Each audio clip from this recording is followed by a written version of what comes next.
된 주의 날 하나님 앞에 예배로 나오신 우리 모든 성도님들을 주님의 이름으로 환영하고 축복합니다. 우리 앞뒤분들 또 좌우분들 함께 인사 나누시면 좋겠습니다. 사랑합니다. 축복합니다.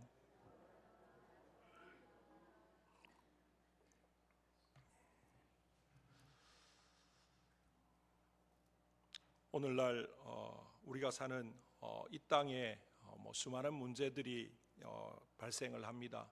그래서 여러 사람들이 고통을 받고 또 아파하는 그런 부분들이 참 많이 우리에게 들려지고 보여집니다. 그런데 이 모든 문제들의 근원을 파고 들어가 보면 어디에서부터 시작되었느냐, 바로 하나 되지 못한 것에서 시작하였다, 그렇게 말을 할 수가 있을 것입니다. 가정의 문제를 봐도 가족 간에, 부부 간에 또는 부모 자식 간에 그 가족 구성원들이 하나 되지 못해서 또 그 가정이 깨어지는 그런 부분들을 볼 수 있고요. 오늘 우리나라를 한번 보시면 여러 상황들 때문에 하나 되지 못하는 위정자들, 또 그 위정자들을 또 지지하는 국민들이 또 분열되어지고, 또 그러다 보니까 다 자기가 옳다고 이야기하면서 서로 포용하거나 이해하거나 또 이렇게 협의점을 찾기보다는 그냥 끝까지 내가 옳다고 달려가다 보니까 하나 되지 못하는 그런 일로 인해서 이 나라도 힘들고, 또 나라가 힘드니까 여러 가지 상황들이 다 어렵고 힘든 그런 상황으로 펼쳐지는 것이다, 그렇게 말할 수가 있습니다. 돈이 없어서 힘들기도 하고 또는 건강이 그래서 힘들기도 한데요, 그런데 오히려 돈이 없거나 건강 때문에 이럴 때 우리가 깨어진다기보다 우리의 마음이 하나 되지 못할 때 깨어지는 경우가 더 큰 문제가 일어나는 것들이 있다라는 거죠. 그래서 잠언 말씀에 이런 말씀이 있습니다. 마른 떡 한 조각만 있고도 화목하는 것이 육선이 집에 가득하고 다투는 것보다 낫다라고 이야기합니다. 많은 걸 가지고 있지만 하나 되지 못해서 갈등과 다툼이 있는 것보다는 적게 있지만 오히려 화목한 것, 서로 하나 된 것이 훨씬 아름답고 복된 것이다 라고 하는 것을 우리에게 가르쳐 주고 있습니다. 한번 생각해 보십시오. 조금 넉넉하지 못해도, 조금 작은 집에 살아도 부부가 하나 되고 또 부모 자식이 한 마음이 되어지고 온 가족이 하나가 되어진다면 그 자체가 행복일 것입니다. 그런데 물질이 넉넉하고 정말 대궐 같은 큰 집에 살면서도 부부간에 서로 반목하고 갈등이 있고, 부모 자식 간에 대화도 없고 늘 이렇게 분란이 일어나는 그런 가정이라면 불행 그 자체가 아닐까 우리가 생각해 볼 수가 있는 거죠. 오늘 우리 시대가, 그리고 우리나라가, 또 우리의 가정이, 우리 자신들이 힘든 이유가 무엇입니까? 경제가 어려워서 그렇습니까? 아니요. 우리가 지난 세월을 한번 보십시오. 한 40년, 50년 전과 지금의 대한민국은 비교할 수 없을 만큼 굉장히 경제적으로 여유가 생긴 그런 나라입니다. 세계에서 예전에는 뒤에서 몇 번째를 따져야 될 나라였지만 지금은 앞에서 몇 번째를 따질 수 있는 그런 부강한 나라가 되어졌습니다. 이유가 무엇입니까? 경제가 다른 것이 아니고요, 하나 되지 못해서 이 나라가 힘들고 우리 시대가 힘들다, 그렇게 말할 수가 있을 것입니다. 정치가 분열되고 노사가 하나 되어지지 못하고 가족 간에 남편과 아내와 또 형제와 형제가, 또 부모와 자식이, 또 이웃과 이웃 간에 하나 되지 못하는 이 모든 것들이 우리로 고통을 초래한다, 그렇게 말할 수가 있을 것입니다. 그렇다면 이 고통 속에서 우리가 하나님이 베푸시는 이 복을 받는 하나 되는 비결이 무엇인가 오늘 말씀을 통해서 한번 살펴보고자 합니다. 에베소서 1장부터 3장까지 우리가 지난 시간 살펴본 것까지는요, 이 교리에 대한 부분들을 말합니다. 바울 서신을 보시면 거의 대부분 앞부분은 이 교리적인 걸 다루고요, 그 다음에 뒷부분은 실천적인 생활적인 것들을 다루고 있습니다. 오늘 에베소서 말씀도 전체가 6장으로 구성되어 있는데 1장부터 3장까지는 신학적이고 교리적인 내용, 4장부터는 이제 그 교리를 바탕으로 우리가 어떻게 살아가야 될 것인가에 대한 실천적인 부분을 강조하고 있습니다.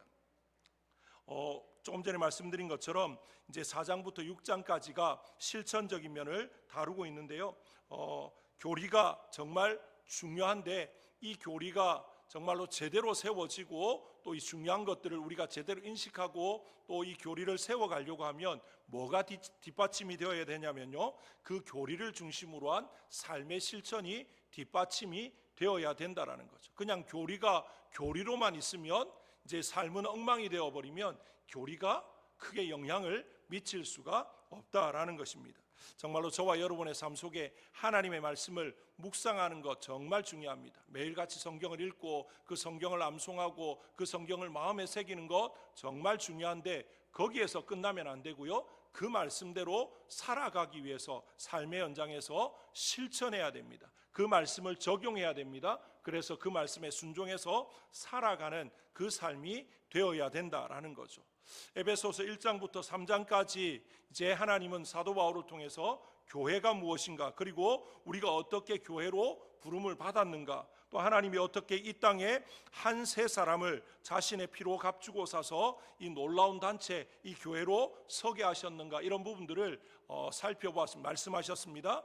그 위에 사도 바울은 우리가 이 교회 안에 부름받은 성도로서 어떤 삶을 살아가야 되는지 지금 말씀을 하고 있는데요, 특별히 4장 1절부터 16절까지는 교회의 통일성, 하나됨에 대해서 말을 하고 있고요, 또 4장 17절부터 5장 21절까지는 교회의 순결에 대해서, 거룩에 대해서 지금 언급을 하고 있습니다. 사도 바울이 먼저 왜 교회가 하나 되어야 되는지 거기에 대해서 이유를 설명하고 있는데, 우리가 먼저 살펴볼 것은 왜 우리가 하나 되어야 되는가, 왜 교회가 하나 되어야 되는가라고 하는 것을 살펴보고자 합니다. 오늘 읽었던 1절 말씀을 우리 한 목소리로 같이 다시 한번 읽겠습니다. 4장 1절입니다. 시작. 그러므로 주 안에서 갇힌 내가 너희를 권하노니 너희가 부르심을 받은 일에 합당하게 행하여. 아멘. 왜 교회가 하나 되어야 되는가? 왜냐하면 우리는 부르심을 입은 자들이기 때문이다. 그렇게 지금 사도 바울은 말하고 있습니다. 그저 평범한 사람들이 아니다라는 거죠. 하나님의 부르심에 응해서 이 자리에 우리가 나와 있기 때문이다라는 것입니다. 성경을 다른 말로 하면요, 부르심의 역사를 기록한 책이다, 그렇게 말을 할 수도 있습니다. 성경을 읽어보시면 하나님은 늘 하나님의 사람들을 불러내셨다라는 것을 볼 수가 있습니다. 먼저 아브라함을 한번 생각해 보십시오. 하나님은 아브라함에게 나타나셔서 그를 갈대아 우르에서 불러내셨습니다. 그때의 아브라함은 어떤 사람이었느냐? 하나님을 알지 못하는 사람이었습니다. 아브라함은 그의 아버지 데라와 함께 우상을 섬기고 있던 그런 하나님을 전혀 알지 못하던 사람인데, 그런데 하나님이 그런 아브라함을 찾아가시고 그를 만나주시고 그를 그 죄악 가운데서, 그 우상 숭배 가운데서 불러내셨습니다. 놀랍게도 아브라함은 하나님의 부르심에 순종해서 이제 우리가 아는 것처럼 창세기 12장 1절에 갈 바를 알지 못하고 하나님이 불러내시는 그 부르심에 순종해서 그냥 무작정 따라 나왔던 거죠. 이제 그걸 봐도 이 성경은 부르심의 역사다라는 걸 알 수 있고요. 그 다음에 모세를 한번 생각해 보십시오. 모세의 인생도 참 파란만장하지 않습니까? 도망자로 40년간 광야에서 이제 지내면서 아마 모세의 마음 가운데 이런 마음이 있었을 겁니다. 이제는 내 인생이 다 끝나버렸다. 그가 40세쯤 되었을 때 애굽의 왕자로 살아갈 때 자신의 힘과 또 여러 가지 배경을 바탕으로 뭔가 해보려고 할 때 안 되었습니다.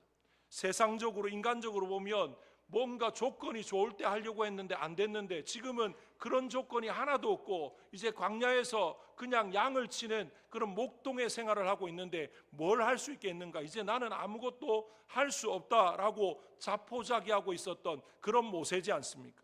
그런데 그런 모세를 누가 찾아오셨습니까? 어느 날 하나님이 가시떨기 나무 불꽃 가운데 임하셔서 모세를 부르십니다. 그리고는 이제 모세를 애굽으로 보내어서 자기 백성을 400년간 애굽에서 종살이하고 있던 자기 백성을 불러내는 그런 놀라운 역사, 모세를 광야에서 부르실 뿐만 아니라 모세를 통해서 애굽 땅에서 자기 백성들을 불러내시는 것, 이게 하나님의 역사고 성경이 말하는 이 부르심의 역사다라는 것입니다. 우리 예수님도 그렇습니다. 우리 예수님도 오셔서 이 땅 가운데서 혼자 많은 일들을 행하시지 않았습니다. 오셔서 공생의 가운데 시험을 이제 광야에서 마귀에게 시험을 당하시고 이제 그 모든 시험을 말씀으로 이기시고 난 이후에 뭐 하셨습니까? 이제 갈릴리 해변을 다니시면서 제자들을 부르셨습니다. 그들의 삶의 자리에 직접 찾아가셔서 한 사람 한 사람 다 불러내셨던 그런 역사가 바로 성경의 역사입니다. 그렇다면 하나님은 저와 여러분을 어디에서 불러내셨습니까? 우리를 부르신 그 하나님, 우리가 어떤 자리에 있었느냐? 이 죄와 허물 가운데 죽어있던 자리, 그리고 세상의 깨어짐과 문제와 아픔과 고통 속에 있던 우리들을 하나님께서 하나님의 자녀로 불러내신 줄로 믿습니다. 그런 수많은 깨어짐, 수많은 죄악과 허물과 죽음 가운데 있던 우리를 불러내셔서 하나님의 자녀가 되게 하셨고, 그런 우리를 불러 모으셔서 뭐가 되게 하셨습니까? 교회가 되게 하셨다라는 것입니다. 앞서 말씀드렸지만 교회는 건물이 아닙니다. 하나님을 믿는 하나님의 자녀들, 구주 예수 그리스도를 구주로 영접한 주의 백성들이 모인 이 모임이 교회인 거죠.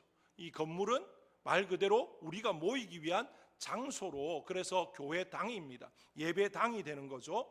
그러니까 우리가 교회가 되어진 것은 하나님의 부르심에 응해서 하나님의 부르심을 쫓아서 모였기 때문에 우리가 교회가 되었다라는 것입니다. 한번 우리 주변을 돌아보십시오. 지금 세상을 한번 보십시오. 앞서 말씀드린 대로 우리 사회와 가정이 고통 가운데 있습니다. 이 땅이 신음하고 있습니다. 수많은 가정들이 아파합니다. 그 이유가 무엇입니까? 바로 서로 관계 속에서 하나 되지 못한 것 때문에 그런 아픔이 찾아왔다라는 것이죠. 하나님은 그곳에서 저와 여러분을 불러내신 줄로 믿습니다. 그렇다면 왜 세상이 깨어졌습니까? 성경이 말하는 이유는, 이 세상이 깨어지고 하나 되어지지 못하는 이유는 죄 때문이다라는 거죠. 죄는 가장 먼저 누구와 누구를 갈라놓았습니까? 하나님과 우리 사이를 갈라놓았습니다. 원래는 하나님과 우리가 하나 되어져서 에덴 동산에서 하나님과 늘 친밀한 교제 가운데 하나됨으로 살아가는 그 모습이 하나님이 원하신 모습이었는데, 죄가 들어오면서 그 관계가 깨어졌습니다. 그리고 죄가 들어오면서 하나님과 우리 인생의 관계만 깨어진 것이 아니라 사람과 사람의 관계도 깨어졌습니다. 그래서 에덴 동산에서 쫓겨난 아담과 하와가 이제 가정을 꾸리고 살아가면서 자녀들을 낳았는데, 그 자녀 가운데 어떤 일이 벌어집니까? 살인이 벌어집니다. 형이 아우를 죽이는 그런 끔찍한 일. 어떻게 보면 오늘날에는 그런 일들이 하도 많이 일어나니까 거기에 대해서 우리가 무감각해져 있지만, 죄로 인해서 타락한 인생 가운데 가장 먼저 나타난 죄악이 형이 동생을 죽이는 이 굉장히 말도 안 되는 그런 일이 벌어졌습니다. 정말로 이 모든 것들이 죄 때문에 벌어진 일이다, 그렇게 말을 할 수가 있는 것이죠. 죄로 인해서 모든 것들이 다 조각나 버렸다라는 것입니다. 죄가 들어오고 난 뒤에 하나님과의 관계가 깨어지고, 또 부모, 자식과 형제 간의 모든 관계가 깨어지는 수많은 갈등과 반목이 바로 죄로 말미암아 되어졌다라는 것입니다. 그런데 하나님은 우리를 그 세상에서, 이 죄가 많은 세상, 죄 때문에 산산조각이 난 이 세상에서 우리를 불러내셨다라는 것이죠. 에베소서 2장 1절부터 5절까지의 말씀 제가 한번 읽어드리겠습니다. 그는 허물과 죄로 죽었던 너희를 살리셨도다. 그때의 너희는 그 가운데서 행하여 이 세상 풍조를 따르고 공중의 권세 잡은 자를 따랐으니 곧 지금 불순종의 아들들 가운데서 역사하는 영이라. 전에는 우리도 다 그 가운데서 우리 육체의 욕심을 따라 지내며 육체와 마음이 원하는 것을 하여 다른 이들과 같이 본질상 진노의 자녀이었더니, 긍휼이 풍성하신 하나님이 우리를 사랑하신 그 큰 사랑을 인하여 허물로 죽은 우리를 그리스도와 함께 살리셨고 너희는 은혜로 구원을 받은 것이라. 원래 우리가 어떤 존재였다는 겁니까? 본질상 진노의 자녀였고 우리는 죄와 허물로 죽었던 자들이다, 그렇게 지금 말합니다. 그런데 그런 우리를 하나님이 은혜 가운데 우리를 부르셨고 구원하셨다, 그렇게 지금 말하고 있습니다. 그래서 우리를 세상에서 부르셔서 한 세 사람, 그래서 교회로 세우셨다라고 하는 것을 우리가 앞서서 이제 에베소서 본문을 통해서 살펴보았습니다. 이 일을 하시기 위해서 십자가에서 원수된 것을 다 소멸하셨고 또 자신의 피를 흘리시고 육체를 버리시면서 우리로 하여금 한 몸이 되게 하셨다고 성경이 우리에게 가르쳐 주고 있습니다. 이것이 우리가 하나 되어야 될 이유다라는 거죠. 그 하나 되어야 될 이유가 우리 안에 있는 게 아니고요, 예수 그리스도로 말미암아 하나 되게 하신 그 하나님께 하나님의 사랑과 은혜와 희생과 그 모든 것에 있다라는 것입니다. 우리가 가정에서, 교회에서 왜 우리가 하나 되어야 됩니까? 하나님이 우리를 불러내셔서 새 사람이 되게 하셨고 새 인류가 되게 하셨기 때문에 그렇다라는 것입니다. 이렇게 하나 되어야 된다는 것 성경이 분명히 말하고 있기 때문에 이제 우리가 머리로 압니다. 가슴으로도 맞다, 하나 되어야 된다, 하나 되어야지, 그렇게 말을 하고 생각을 하지만 이 하나됨이라는 것이 말처럼 쉽지 않습니다. 만약에 하나 되는 것이 그냥 구호만 우리는 하나다, 우리는 하나 되자, 그래서 하나 될 것 같으면 무슨 문제가 있겠습니까? 세상도 그냥 하나 되자고 외치기만 하면 다 하나가 되어진다면 아무런 문제가 되지 않을 겁니다. 하나 되어야 된다는 것 알지만 이건 저절로 되어지는 것이 아니다라는 거죠. 그래서 우리가 살펴보기 원하는 것이, 그러면 어떻게 하나 되어질 수 있느냐, 어떻게 이 하나됨을 지킬 수 있느냐, 이 사실을 한번 돌아보았으면 좋겠습니다. 우리의 반응이 있어야 하나가 되어질 수 있는데요, 하나님은 사도 바울을 통해서 하나 될 수 있는 세 가지 놀라운 비결을 알려주고 있습니다. 그 첫 번째가 올바른 마음을 갖는 것이다, 그렇게 지금 말합니다. 4장 2절 말씀을 우리 한 목소리로 같이 읽어보겠습니다. 4장 2절입니다. 시작. 모든 겸손과 온유로 하고 오래 참음으로 사랑 가운데서 서로 용납하고. 아멘. 올바른 마음, 즉 태도가 중요하다라고 지금 우리 주님은 사도 바울을 통해서 말하고 있습니다. 하나님께서 아무리 우리 자신을 한 몸으로 만드시고 한 가족이 되게 하시고 한 교회가 되게 하셨다 할지라도 우리가 마음을 올바르게 먹지 않으면 하나됨을 지킬 수 없다라고 지금 말씀합니다. 하나님은 하나됨을 지키기 위해서 꼭 필요한 마음이 어떤 마음이라고 이야기합니까? 겸손과 온유다, 그렇게 지금 말합니다.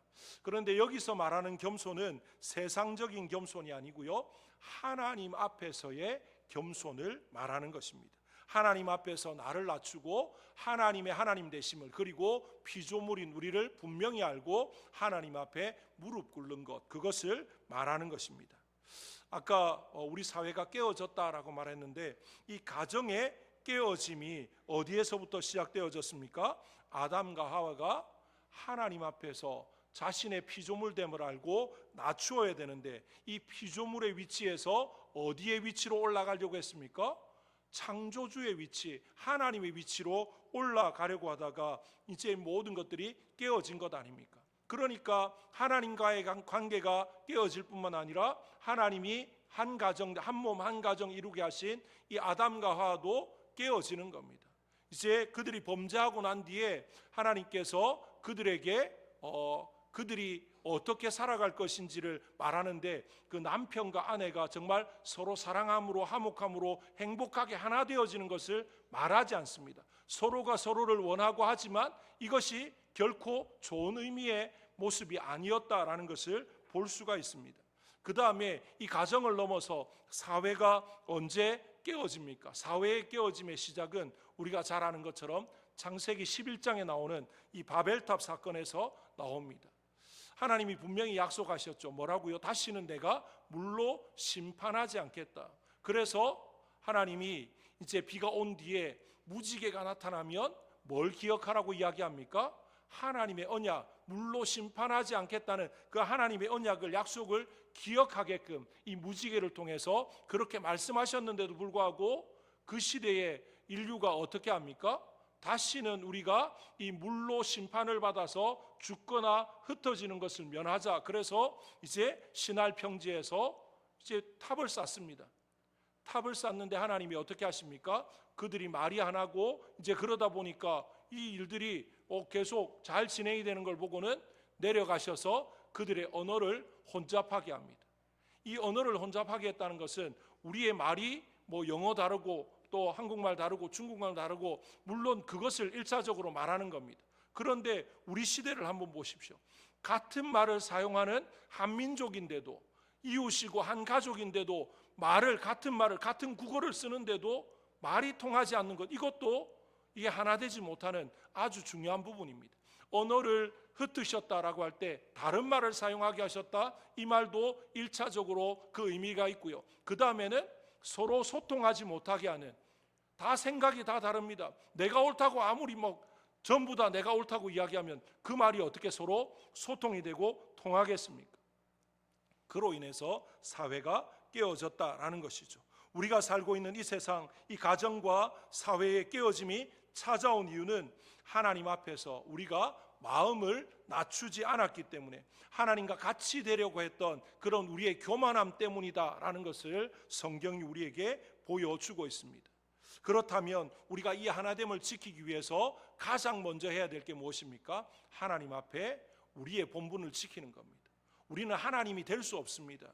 우리는 피조물입니다. 우리 인생의 주인, 온 우주 만물의 주인은 누구십니까? 하나님이 주인이십니다. 하나님이 왕이십니다. 우리는 그의 만든 피조물일 뿐입니다. 그의 백성입니다. 그의 종일 뿐이다라는 것을 기억했으면 좋겠습니다. 더 나아가서 하나님 앞에 겸손한 것처럼 서로의 관계에서도 어떻게 해야 되겠습니까? 높아지기보다 낮아져서 섬기고 겸손함으로 나아갈 때 하나 되어지는 거죠. 모두가 군림하고자 하는 그런 사람들이 모이면 하나가 되겠습니까? 오히려 나를 낮추고 남을 높여주는 그런 관계에서 하나됨이 이루어질 수 있다라는 것이죠.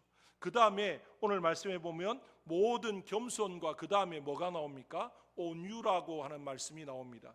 우리가 온유라고 하는 말을 생각할 때 좀 약함이다, 힘없는 것, 이제 그런 것들을 생각하기가 쉽습니다. 그런데 이 온유라고 하는 말을요, 헬라어로 보면 프라우테스라고 하는 말인데, 이 말은 어떨 때 사용되어지냐면요, 야생말을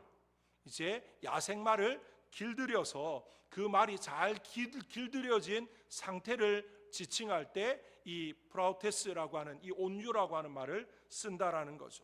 야생말은 어떻습니까? 힘이 넘칩니다. 아무나 통제할 수 없습니다.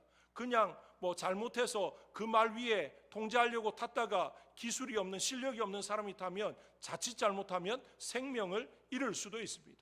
그런데 이 말이 명마가 되어지고 훌륭한 말이 되어지려면 그냥 야생말 그대로 있어서는 안 되고요, 누군가가 그것을 제압하고 그래서 그 주인의 말에 순종하는 말로 잘 다듬어졌을 때, 훈련되어졌을 때 그 말은 명마가 되어질 수 있는 거죠. 훌륭한 말이 되어질 수 있는 겁니다. 그럴 때 사용되는 단어가 온유다라는 것입니다.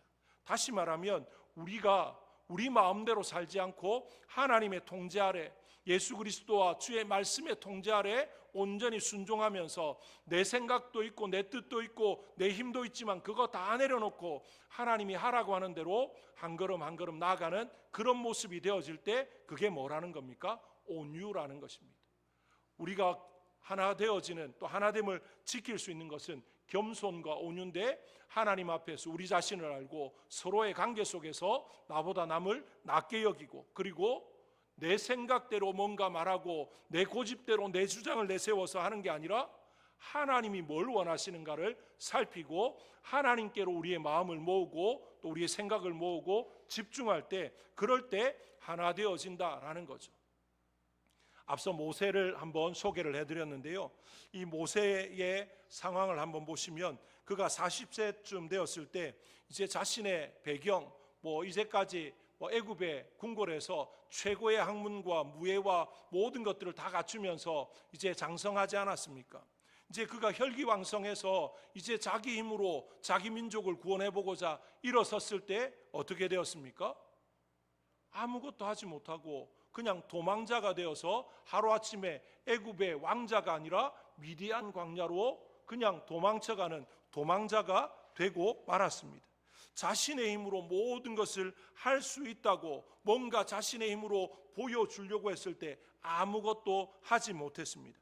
하지만 40년이라는 시간 광야에서 이제 보내고 난 후에 하나님이 그 모세를 뭐라고 평가하시냐면요, 이 사람 모세는 온유함이 지면의 모든 사람보다 승하다라고 이야기합니다. 무슨 말입니까? 이제 모세는요, 내가 뭐 할 수 있습니다, 한번 해보겠습니다, 그렇게 나서는 사람이 아니었습니다. 나는 못합니다. 하나님 아시지 않습니까? 모세를 하나님이 부르셨을 때 모세가 하나님 앞에 뭐라고 이야기합니까? 보낼 만한 사람을 보내십시오. 내가 어떻게 갑니까? 40년 전에 모세는 내가 아니면 누가 해 그러고 앞장섰던 사람이 모세였습니다. 그런데 40년이 지나고 난 뒤에 모세는 보낼 만한 자를 보내십시오, 나는 아닙니다 라고 말하면서 철저하게 하나님의 말씀에 그냥 순종해서 나아갔습니다. 출애굽기를, 또 레위기를, 신명기를, 민수기를 쭉 읽어가시면요, 중간중간에 이제 모세가 뭘 행했는데 그 앞에 붙는 말 중에 정말 중요한 말이 뭐냐면, 하나님이 그에게 말씀하신 대로 행했더라, 하나님이 말씀하신 대로 준행했더라, 하나님이 말씀하신 대로 하나도 빠짐없이 행했더라, 그 말이 종종 나옵니다. 무슨 말입니까? 모세는 자기 경험과 자기 생각과 자기 어떤 다른 것들을 가지고 하지 않았다는 거죠. 철저히 하나님의 말씀에 순종했습니다. 그게 온유함입니다. 우리 교회가 하나 되어지고 이 하나 되어짐을 지킬 수 있는 유일한 또 방법 중에 하나는요, 우리의 마음을 겸손하게 또 온유하게 가지는 것, 이것이 중요하다라는 사실을 기억했으면 좋겠습니다. 그 다음에 두 번째는요, 올바른 관계를 맺는 것입니다. 우리가 하나 된 것을 지키기 위해서는요, 올바른 마음만 있어서 되는 것이 아니고요, 우리의 마음을 온유와 겸손으로 무장하는 한편 다른 사람을 대할 때 오래 참음과 용납으로 대해야 된다라고 지금 말하고 있습니다. 이 두 가지는 연관성이 있습니다. 자신의 마음을 늘 겸손하게 하고 온유하게 하는 사람은 다른 사람을 대할 때 자연스럽게 오래 참고 용납할 수 있다라는 것입니다. 왜 우리가 서로에 대해서 오래 참아야 됩니까? 왜 용납해야 됩니까? 그 이유는 우리도 죄인이었는데 하나님이 우리에 대해서 오래 참으셨고 우리를 용납하셨기 때문에 그렇습니다. 우리 가운데 하나님이 오래 참으시고 용납하신 그렇지 않은 사람이 있습니까? 나는 하나님이 한 번도 오래 참으신 적이 없어, 하나님이 나를 용납하지 않으셨는데 나는 원래 의로워서, 그런 분이 여기 계십니까? 아무도 없지 않습니까? 우리 모두는 똑같습니다. 그냥 우리의 눈으로 볼 때 누가 더 잘났니 못났니, 누가 더 의롭니 어렵지 않니 그렇게 말하지만 하나님 눈으로 볼 때는 다 거기서 거기입니다. 그냥 세상 말로 도토리 키재기죠. 다 거기서 거기지 않습니까? 그런데 하나님께서 그런 우리를 죄와 허물로 죽었고 본질상 진노의 자녀였던 저와 여러분을 어떻게 하셨습니까? 오래 참으셨습니다. 그리고 용납해 주셨습니다. 그 용납을 위해서 하나님이 어떻게 하셨습니까? 자신의 독생자 예수 그리스도를 죽기까지 내어주시는 그런 사랑을 보여주셨던 거죠. 그 사랑을 우리가 입었기 때문에 우리는 서로에 대해서 어떠해야 됩니까? 오래 참고 용납해야 된다라는 거죠. 누가 의롭다, 누가 의롭지 않다 말할 자격이 우리에게는 없다라는 것입니다. 우리 사회 가운데, 특별히 우리 가정 가운데, 우리 교회 가운데 또 부부 간에, 부모 자식 간에 여러 가지 갈등이 있고 문제가 있습니까? 누구를 먼저 돌아봐야 되겠습니까? 남이 아니고 나를 돌아봐야 됩니다. 이 관계가 좋지 않으면 저 사람이 잘못해서 라고 생각하기보다 성경은 먼저 누구를 돌아보라고 이야기합니까? 나를 돌아보라는 거죠. 내가 겸손한가, 내가 온유한가, 내가 정말 하나님의 오래 참으심과 용납함을 제대로 알고 저 상대방을 내가 오래 참고 용납했던가, 그걸 살펴보라는 거죠. 그렇게 되어지면 어떻게 될 수 있다는 겁니까? 하나 될 수 있다는 겁니다. 깨어진 관계가 하나 되어지고 또 하나 되어진 그 관계를 계속 유지해 갈 수 있다라는 것입니다. 올바른 마음을 가지는 것, 그리고 올바른 관계를 가지는 것이 이 하나됨을 지키는 아주 중요한 방법이다라는 사실을 기억했으면 좋겠습니다. 마지막 세 번째는요, 올바른 믿음을 가지는 겁니다. 올바른 신앙을 가지는 거죠. 4장 3절 같이 한번 읽겠습니다. 4장 3절 말씀입니다. 다 같이 읽습니다. 시작. 평안에 매는 줄로 성령이 하나 되게 하신 것을 힘써 지키라. 아멘.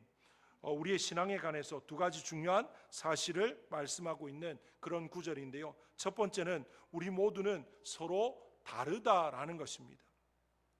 힘써 지키라. 하나님 왜 우리에게 하나 되게 하신 것을 힘써 지키라 그렇게 명령하셨겠습니까? 이렇게 명령하신 이유는 우리가 다르다라는 것을 지금 전제하고 있는 거죠. 이미 말씀드린 것처럼 우리는 깨어져 있습니다. 다릅니다. 하나 되기가 참 쉽지 않은 그런 존재입니다. 심지어 세상 사람들이 우스갯소리로 하는 말이 쌍둥이도 세대차를 느낀다. 쌍둥이도 다르다는 거죠. 같은 유전자를 가지고 그냥 남이 보면 언뜻 보면 누가 누군지 전혀 구분할 수 없는 그 쌍둥이도 다르다는 것입니다. 그런데 우리의 삶을 한번 보십시오. 우리는 쌍둥이도 아니지 않습니까? 각자 다른 환경에서 살아왔습니다. 그러다가 하나님의 부르심을 받아서 한 교회로 모였습니다. 그러니까 그냥 겉으로 보면 우리가 같을 수가 없죠. 다 다릅니다. 다름을 인정하는 것이 하나됨의 시작이다라는 거죠. 왜 저 사람은 나와 다르지? 그래 버리면 하나가 될 수가 없는 것입니다. 나와 다른 것은 틀린 것이 아니다라는 걸 우리가 생각했으면 좋겠습니다. 우리는 쉽게 나와 다르면 다르다라고 인정하기보다는 틀렸다라고 정죄하고 판단할 때가 더 많지 않습니까? 나와 다른 것을 무조건 틀렸다, 잘못되었다 그렇게 정죄하기보다는 저 사람의 생각이 나와 다를 수 있구나. 저 사람이 살아온 배경이 다르고 나와 생각이 다르고 경험이 다르고 그러다 보니까 다를 수 있구나. 그걸 인정하는 것이 하나됨을 지킬 수 있는 이 바른 신앙관이다라는 것이죠. 그 다음에 두 번째 우리에게 말씀하고 있는 것은요, 우리가 하나됨의 공통점을 또 가지고 있다는 거죠. 그게 뭐냐면 4장 3절에서 성령이 하나 되게 하신 것, 그렇게 지금 말하고 있습니다. 이 말은요, 우리에게 성령으로 하나 되어야 된다, 그걸 말하는 게 아니고 이미 성령이 우리를 하나 되게 하셨다라는 걸 선포하고 있습니다. 이 사실을 가장 명확하게 설명하고 있는 중요한 구절이 있는데요, 고린도전서 12장 13절입니다. 우리가 유대인이나 헬라인이나 종이나 자유인이나 다 한 성령으로 세례를 받아 한 몸이 되었고 또 다 한 성령으로 마시게 하셨느니라, 그렇게 말합니다. 우리가 예수 그리스도를 개인의 구세주로 영접할 때 놀라운 기적이 일어났다라는 것입니다. 성령 하나님이 예수를 믿는 모든 자를 그리스도의 몸에 연합된 한 몸으로 만드셨다라는 것이죠. 그래서 구원받은 성도는 모두가 그리스도의 몸의 지체가 되어진 줄로 믿습니다. 이걸 오늘 고린도전서에서 뭐라고 표현합니까? 성령으로 세례를 받았다라고 지금 말하는 것입니다. 성령으로 세례를 받은 것이 무엇입니까? 우리가 그리스도의 몸의 지체가 되어진 것, 그게 바로 성령으로 세례를 받은 결과입니다. 예수님을 마음에 모시고 성령이 거처를 삼으신 모든 그리스도인들에게는 다 동일하게 일어난 한 사건이 바로 성령의 하나 되게 하신 것, 성령 세례가 이미 있었다라는 것입니다. 이 공통점은 나의 노력으로, 우리의 어떤 힘과 우리의 노력과 우리의 애씀으로 이루어진 것이 아니고요, 하나님의 은혜로 말미암아서 내 속에 도저히 거하실 수 없는 거룩하신 하나님의 영이 이제 나를 성전 삼고 내 안에 거하심으로 인해서 이제 우리 모두는 같은 성령을 모신 성령이 거하시는 전이 되어진 거죠. 그래서 성령이 하나 되게 하셨다, 그렇게 지금 말을 하고 있습니다. 그렇기 때문에 우리는 하나 되기 위해서 노력하는 게 아니라 하나 되게 하신 그 하나됨을 지키기 위해서 겸손과 온유로 오래 참음과 서로를 용납함으로 나아가야 된다라는 것을 오늘 사도 바울을 통해서 하나님이 우리에게 말씀하고 있습니다. 이 시대가 하나 되지 못하고 분열 가운데, 서로 깨어진 가운데 서로 다투고 서로를 비방하고 헐뜯고 그러다 보니까 얼마나 아프고 힘들고 어려운 시간들을 보내고 있습니까? 이런 시대 가운데 교회가, 우리 성도들이, 또 우리 믿음의 가정들이 진정한 하나됨, 하나님이 하나 되게 하신 그것을 잘 지켜서 세상 가운데 이 모든 것들을 드러낼 때 세상이 우리를 보면 뭘 느끼겠습니까? 저게 행복이구나. 저렇게 하나 될 때 우리가 행복해질 수 있구나. 저게 정말 우리가 살아가야 되는 그런 이상적인 모습이구나. 그걸 깨닫게 되지 않겠습니까? 하나님이 그걸 하라고, 그걸 보여주라고 우리를 그 죄악된 세상 가운데, 깨어진 세상 가운데서 불러내신 줄로 믿습니다. 그래서 올 한 해 우리 교회가 복음으로 하나 되어서 세상을 살리는 그런 복된 교회로, 정말 아름다운 교회로 세워질 수 있기를 주님의 이름으로 축복합니다. 우리 시간에 합심